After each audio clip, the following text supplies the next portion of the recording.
जय हिंद दोस्तों, सैनिक समाचारों में आपका हार्दिक स्वागत है। सबसे पहले बात करूंगा हेडलाइंस की और हेडलाइंस के बाद दिखाऊंगा दो वीडियो। आपकी रूह कांप जाएगी। हाँ जो दोस्तों हेडलाइंस में करूंगा 18 महीने डीए एरियर के ऊपर बात बन सकती है। आखिर सरकार का क्या है जवाब और किस तरह डाला जा रहा है दबाव। और दूसरी बात करूंगा कि यानी राजस्थान में सैनिकों के लिए बहुत कुछ फ्री। सैनिक राजस्थान की सरकार की करेंगे किस तरह मदद। और दोस्तों कल का प्रोग्राम था सैनिकों का विजय दिवस के ऊपर। आखिर राज्यपाल महोदय भी थे और डीएसडब्ल्यू के अधिकारियों ने क्या कहा, हम सैनिकों की कैसे करेंगे मदद। खबरें करते विश्वास है। सबसे पहले आप ये दो वीडियो देखिए। एक वीडियो है जहां पर हमारे सैनिक अपनी जिंदगी से किस तरह जंग लड़ रहे हैं। यानी देश के लिए जंग लड़ना एक बात है, लेकिन अपनी जिंदगी के साथ कैसे जंग लड़ रहे हैं। माइनस टेम्परेचर डिग्री में ये सैनिक आराम कर रहा है, ऊपर से बर्फ पड़ रही है, सुकड़े पड़े हुए हैं, भारत माता की रक्षा भी करते हैं और ये है इनका बड़ा योगदान। और दूसरी तरफ देखिए 100 नहीं, 200 नहीं, 300 नहीं, 400 करोड़। आज तक इतिहास में किसी के घर से 400 करोड़ रुपए नहीं मिले कैश दोस्तों। जहां हमने 200 करोड़ की बात की थी, अभी भी गिनती जारी है। ऐसे लग रहा है कि पूरा reserve bank of India printing press इसके घर में है और ये है नेता। और ये वो नेता है जो देश और समाज की रक्षा करता है, संसद में बैठता है। फौज ने क्या करना है, बाकी लोगों ने क्या करना है, ये तय करते हैं। आप देख सकते हो हमारे साथ किस तरीके का खेल हो रहा है, नौजवानों के साथ, देश के साथ कितना बड़ा फर्क है। चलो आइए हम बात करते हैं हेडलाइंस की। 18 महीने डी एरियर के ऊपर बड़ी खबर है दोस्तों, आप सुनकर के हैरान हो जाओगे। आंदोलन की तैयारी, जीएसटी का रिकॉर्ड कलेक्शन पर कर्मियों की पेंशनर्स को 18 माह का बकाया डीएडीआर देने के लिए पैसे क्यों नहीं। आखिर अब उठेगा बड़ा कदम। उन्होंने कहा है कि देश में जीएसटी का रिकॉर्ड कलेक्शन हो रहा है, आप समझ सकते हो, मगर केंद्र और राज्य सरकारों के पास करोड़ों कर्मचारियों को 18 महीना के डीएडीआर का जो एरियर है देने के लिए पैसा नहीं है। जैसा कि कोविड के दौरान केंद्र सरकार ने कर्मियों का लगभग 35,000 करोड़ रुपए रिलीज नहीं किया है। राज्य सरकार के कर्मचारियों पेंशनरों को जोड़ा जाए तो यह राशि लगभग 1 लाख करोड़ रुपए बनती है। उसके बाद कई बार कर्मचारी संगठनों ने सरकार से उक्त राशि को जारी करने की गुहार लगाई, लेकिन केंद्र सरकार ने आर्थिक स्थिति ठीक न होने की बात कह के डीएडीआर का बकाया भुगतान करने से मना किया। इन्होंने कहा है कि सरकार ने जनवरी 2020 से 21 तक जो 18 महीने का 11% महंगाई भत्ता राहत को फ्रीज कर दिया था। सभी राज्य सरकारों ने 18 महीने के डीएडीआर को फ्रीज किया था और उससे लगभग 1 लाख करोड़ की राशि बनती है। इस बाबत संसद में भी बवाल उठा, मगर सरकार का जवाब नकारात्मक रहा। अखिल भारतीय राज्य सरकारी कर्मचारी महासंघ के अध्यक्ष सुभाष लांबा ने बताया कि डीए फ्रीज किए गए की राशि जारी नहीं की गई तो इसके विरोध में राष्ट्रव्यापी आंदोलन होगा। सरकार को चुनाव से पहले देना होगा। सरकार के ऊपर लगातार दबाव बनाएंगे। सरकार के खिलाफ देश के करोड़ों कर्मियों को पेंशनर्स में भारी आक्रोश व्याप्त है। सरकार ने दिया था आश्वासन।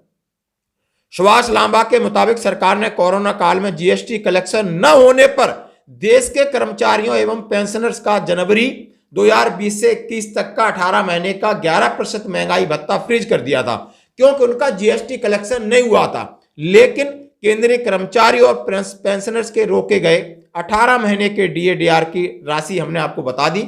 सरकार ने आश्वासन दिया कि जीएसटी कलेक्शन व अर्थव्यवस्था जब सामान्य हो जाएगी तो हम कर्मचारियों के पेंशनर्स के फ्रीज किए गए डीएडीआर को रिलीज कर दिया जाएगा। तो केंद्रीय वित्त मंत्रालय के अनुसार अक्टूबर महीने में 1.72 लाख करोड़ रुपए जीएसटी कलेक्शन प्राप्त हुआ है।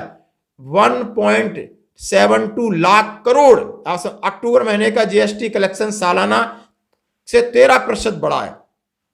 मासिक जीएसटी 1.66 लाख करोड़ है। अक्टूबर 2022 में जीएसटी कलेक्शन 1.52 लाख करोड़ था। वित्त मंत्रालय के दावे के अनुसार वित्त वर्ष 2023-24 में औसतन मासिक जीएसटी 1.66 लाख करोड़ रहा है। यह वित्तीय वर्ष की तुलना में 11% ज्यादा, यानी इस लाख जीएसटी का जो कलेक्शन है आप देख सकते हो 1.66 लाख करोड़ महीने में रहा है। और इतनी बड़ी राशि नहीं है कि डीएडीआर की जो पेड न किया जाए। लांबा ने सरकार से दावा है कि भारत 5वीं सबसे मजबूत अर्थव्यवस्थाओं में शामिल हो गया है। रिकॉर्ड जीएसटी कलेक्शन, मजबूत अर्थव्यवस्था के बावजूद देश के करोड़ों कर्मचारियों पेंशनर्स के बकाया 18 महीने के DADR का भुगतान क्यों नहीं किया जा रहा? इसके विपरीत चालू वित्त वर्ष में सरकार ने बड़े पूंजीपतियों को 2.14 लाख करोड़ रुपए बट्टे के खाते में डाल दिए। 2014 से 22 तक खाते में डाले गए 15.32 लाख करोड़ रुपए हैं। उन्होंने ये बोला कि अगर शीघ्र DADR का भुगतान नहीं किया गया तो केंद्र व राज्य कर्मचारी पेंशनर्स राष्ट्रव्यापी विरोध आंदोलन करने पर मजबूर होंगे। DADR का अतिशीघ्र भुगतान हो। Confederation of central government employees and workers के महासचिव रहे RN पारासर के अनुसार नेशनल काउंसिलिंग JS की स्टैंडिंग कमेटी में साइट द्वारा 18 महीने के DADR पर भारत सरकार से मांग की गई है। प्रारंभ में व्यय विभाग वित्त सचिव का यह था कि हमारे पास पैसा नहीं है। इसके बाद कलेक्शन भी बहुत हो गया। 18 महीने DADR के ऊपर बात बन सकती है। ये पुनर्विचार के लिए मामला लंबित है, वित्त मंत्रालय के पास भेज दिया है। अब औसतन करीब 1.5 लाख करोड़ GST और इस तरह का कलेक्शन हो रहा है तो सरकार करोड़ों पेंशनर्स का DADR करे। आप देख सकते हो, जबरदस्त खबर है। यानी उनका जो बहाना था कि हमारे पास कलेक्शन नहीं है GST, अब आप देख सकते हो 1.66 लाख करोड़ प्रति माह कलेक्शन हो रहा है। पैसे की कोई कमी नहीं है। भारतीय अर्थव्यवस्था की मजबूती के ऊपर की तरफ बढ़ रहा है, कोई दिक्कत नहीं है। जैसा कि माननीय प्रधानमंत्री जी ने ऐलान किया है, अभी उन्होंने कहा कि सरकार ने फिर आश्वासन दिया है तो जितने करोड़ों कर्मचारी चाहते हैं कि चुनाव से पहले इनके ऊपर दबाव बनाया जाए और ये बात बनती नजर आ रही है। धन्यवाद दोस्तों। बढ़ते हैं अगली खबर की तरफ। राजस्थान में सेना और अर्धसैनिक बलों के लिए जारी हुआ फ्री भ्रमण का आदेश, दिखाना होगा आई कार्ड। हाँ जी दोस्तों, इसमें कार्यालय, निर्देशालय, पुरातत्व एवं संग्रहालय विभाग, जैसे कि राजस्थान में बहुत सारी आपने म्यूजियम में बहुत सारे किले हैं, बहुत सारे पुरातत्व विभाग के हैं। उन्होंने कहा है कि इसको हम सीधे सैनिक और अर्धसैनिकों के साथ जोड़ना चाहते हैं, उनके परिवार के साथ जोड़ना चाहते हैं, ताकि वो राजस्थान की विरासत को समझें, अपने स्टेट की विरासत को समझें और इसके लिए प्रचार प्रसार करें और उस पर गर्व महसूस करें। इसके लिए उनको सिर्फ आई कार्ड दिखाना होगा। पूरे देश में वो कहीं भी जाते हैं अपने परिवार के साथ घूमने के लिए, परिवार के साथ जहां पर टिकट लगता है सरकारी, वहां पर हमने छूट दे दी है कि कोई भी पैरामिलिट्री फोर्सेस का जवान है या आपका आर्मी, एयरफोर्स, नेवी का जवान अपने परिवार के साथ कहीं भी भ्रमण कर सकता है, कहीं भी घूम सकता है। इस खबर का करते हैं हम स्वागत। बढ़ते हैं अगली खबर की तरफ। जैसा कि दोस्तों हमने आपको बताया कि कल भोपाल में विजय दिवस के ऊपर बहुत बड़ा प्रोग्राम था और उसके अंदर बहुत सारी सेलिब्रिटीज थी। महामहिम राज्यपाल थे मंगू भाई पटेल जी, उन्होंने सैनिकों के लिए क्या कहा। वहां पर DSW के अधिकारी थे, डिफेंस एक्सर्विस वेलफेयर सोसाइटी के अधिकारी थे और बहुत सारी वीरांगनाएं थी और बहुत बच्चों ने, बहुत सारा एक भव्य प्रोग्राम था। और ये लेकर कहा गया था विजय दिवस, जैसे 16 दिसंबर 1971 में हम जैसा जानते हैं कि 93,000 यानी 8 सैनिकों का सरेंडर कराया था पाकिस्तानी को। और उसके साथ आपको यह भी बात याद दिला सकता हूं कि 3,900 सैनिक हमारे शहीद हुए थे और 9,850 के लगभग वो घायल हुए थे। उनके उत्थान के लिए इंडियन वेटरन ऑर्गेनाइजेशन ने एक भव्य प्रोग्राम यानी विजय दिवस के रूप में शौर्य स्मारक भोपाल में आयोजित किया गया था, जिसकी अध्यक्षता और जिसके मुख्य अतिथि थे वहां के राज्यपाल मंगू भाई पटेल जी और उनकी पूरी टीम थी। जो रक्षा मंत्रालय के संबंध में जो भी थे, जो व्यक्ति थे, उनसे पहले प्रोग्राम हुआ और प्रोग्राम के बाद मंगूलाल भाई ने बताया कि नहीं, देश के सैनिक यानी जो बाहर जब सेवा में रहते हैं तब तो अपना सेक्रीफाइस करते हैं और समाज के साथ उन्हें कैसे जोड़ना है, उनकी जिम्मेदारी खत्म नहीं होती है।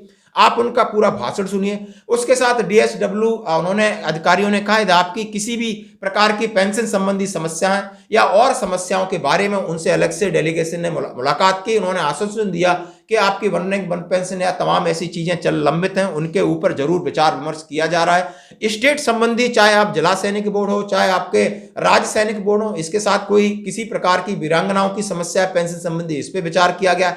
यानी उन्होंने कहा है हमारा दरबार खुला है, आप आ सकते हो, हम आपकी समस्याओं में हम आपका जरूर साथ देंगे। बाकी और जितने भी प्रोग्राम हुए आप देख सकते हो। और इंडियन वेटरन ऑर्गेनाइजेशन का मुख्य उद्देश्य था कि जो भी शहीद की वीरांगना है और शहीद स्मारक है या शहीदों के लिए जो आज एक रेस्पेक्ट जो मिलना चाहिए, उनकी वीरांगनाओं के लिए जो भी समस्या है उनके साथ जोड़ा गया। उन्होंने कहा कि कारगिल विजय दिवस उसमें भी 527 हमारे सैनिक शहीद हुए थे, उनकी आज जो भी वीरांगना है, इन सब की समस्याओं को लेकर एक प्लेटफॉर्म तैयार किया जाए ताकि इनकी समस्याओं का निदान हो सके और समय समय पर इनको बुला के इनका सम्मान किया जाए। इसी प्रकार वीरांगनाओं का शॉल और एक स्मृति चिन्ह देकर माननीय राज्यपाल ने उनका सम्मान किया। इसके आप सारे वीडियो दे सकते हो। धन्यवाद। सर, क्या कहेंगे जिस तरीके से झारखंड के हालात हैं और जिस तरीके से वहाँ पे अरगोल पे निकल रहे हैं कांग्रेस के सांसद के घर से कई तरह के सवाल उठ रहे हैं। देखिए, मुझे तो बड़ा आश्चर्य है। आज़ादी के बाद किसी भी दल के सांसद के घर से इतनी बड़ी मात्रा में कैश नहीं पकड़ी गई होगी। सैकड़ों करोड़ों रुपए का कैश सांसद के घर से मिलता है और पूरा इंडिया अलायंस मौन है इस करप्शन पर। मैं तो पूछना चाहूंगा इनके साथियों को, कांग्रेस का मौन तो हमें समझ में आता है क्योंकि इनकी फितरत ही भ्रष्टाचार की है, परंतु चाहे तृणमूल कांग्रेस हो, चाहे जेडीयू हो, चाहे आरजेडी हो, ये सारे दल डीएमके सहित चुप बैठे हैं। सपा भी चुप बैठी है, कोई रिएक्शन नहीं। अब मुझे समझ में आ रहा है कि मोदी जी के खिलाफ ये जो एक प्रचार अभियान चला कि एजेंसियों का दुरुपयोग हुआ है, वो क्यों चलाया गया? क्योंकि इनके जहन में एक डर था कि हमारे करप्शन के सारे कच्चे चिट्ठे खुल जाएंगे। और मैं मानता हूं कि उचित ही हुआ है, जिस प्रकार से इतनी विपुल मात्रा में भ्रष्टाचार झारखंड जैसे गरीब राज्य में हो रहा है, वो आंख खोलने वाला है। और ये जो राजनीतिक प्रोपेगेंडा करते हैं एजेंसियों के दुरुपयोग का, उनको ये अपने आप ही उनके ही कृत्य से जवाब मिल गया है। इतना भारी करप्शन करने के बाद भी अगर कोई एजेंसी काम न करे तो एजेंसी की क्षमता पर सवाल उठते हैं। और मैं मानता हूं कि राहुल गांधी से लेकर इंडिया अलायंस के सभी लोगों ने इसका जवाब देना चाहिए। भारतीय जनता पार्टी ये मसले को बहुत नीचे तक, इस देश के जन जन तक ले जाएगी और जागरूकता लाने का प्रयास करेगी। हमारी लड़ाई 2014 से भ्रष्टाचार के खिलाफ है। ढेर सारे कदम नरेंद्र मोदी सरकार ने उठाए हैं, प्रधानमंत्री जी ने उठाए हैं, और इस दिशा में हम जन जागृति लाकर इसको जरूर लोगों तक पहुंचाएंगे। माता की वंदे मातरम, वंदे मातरम।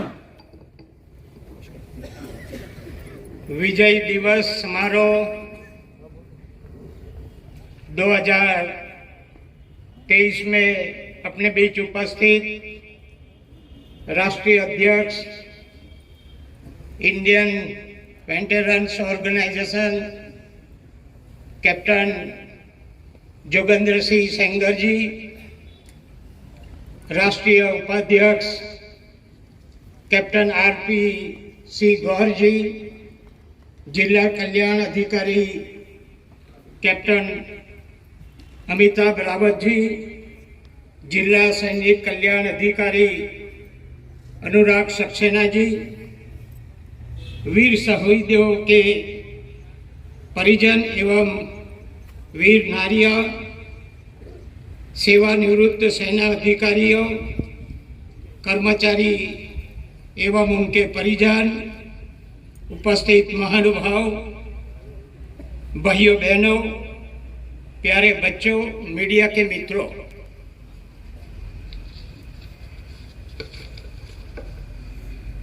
विजय दिवस के उपलक्ष्य में पूर्व सैनिक संगठन इंडियन वेटरन्स ऑर्गेनाइजेशन द्वारा आयोजित कार्यक्रम में उपस्थित होना मेरे लिए हर्ष और गौरव का विषय है। समारोह में आए दिव्यांग सैनिक, विधवा बहनें, पूर्व और नियमित सैनिक तथा उनके परिजनों का मैं दिल की गहराई से अभिनंदन करता हूं। सभी को विजय दिवस की बहुत बहुत बधाई देता हूं। आज से 52 साल पहले 1971 के भारत पाक युद्ध में मां भारती के वीर सपूतों ने पाकिस्तान के दांत खट्टे करते हुए बांग्लादेश को आजाद कराया था। भारतीय सेना फील्ड मार्शल जनरल साहब मानेकशॉ के नेतृत्व में 90,000 से अधिक पाकिस्तानी सैनिकों को आत्मसमर्पण कराया गया था। इस युद्ध में अंतिम सांस तक लड़ते हुए अपने प्राणों का बलिदान देने वाले हर जवान को मेरा नमन। उनका बलिदान हमें देश पर मर मिटने की प्रेरणा देता है। विजय दिवस के बहादुर वीरों के प्रति पूरा देश नतमस्तक है। राष्ट्र उन परिवारों का भी ऋणी है जिन्होंने अपने सपूतों को मातृभूमि के लिए कुर्बान कर दिया। मुझे बताया गया कि संगठन सैनिक और उनके परिजनों के कल्याण के लिए संचालित योजनाओं से लाभान्वित कराने में सहयोग करता है। पूर्व सैनिकों, युद्ध में घायल दिव्यांग सैनिकों सहित सैनिक विधवाओं और उनके आश्रितों के कल्याण के लिए भूतपूर्व सैनिकों के इस संगठन के प्रयास की मैं सराहना करता हूं, साधुवाद देता हूं। मैं मानता हूं जो समाज और राष्ट्र अपने शहीदों का सम्मान करता है, उनके सिद्धांतों और कार्यों से सीखता है, वह हमेशा समृद्धि की ओर अग्रसर रहता है। मैं सभी से अपील करता हूं कि प्रत्येक नागरिक शहीदों, सैनिकों और उनके परिजनों का आदर करे और उनकी हर संभव मदद के लिए तैयार रहे। मेरा मानना है कि सैनिक कभी भी पूर्व सैनिक नहीं होता।